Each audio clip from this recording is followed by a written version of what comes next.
when is the best time to start a developer portfolio? I think whenever you are ready to start building that website, I don't think there's a set time.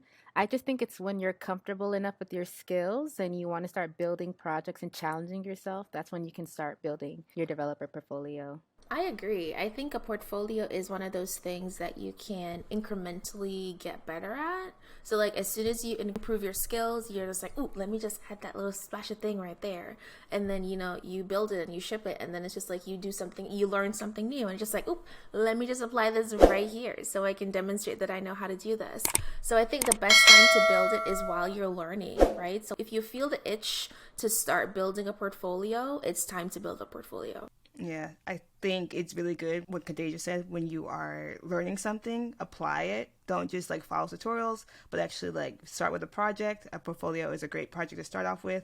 And it's really great like for HTML, CSS. It's very hard to make grid layout sometimes, so a portfolio is perfect for that. There's tons of things you can do with your portfolio to help you gain those skills and then showcase them to your employer.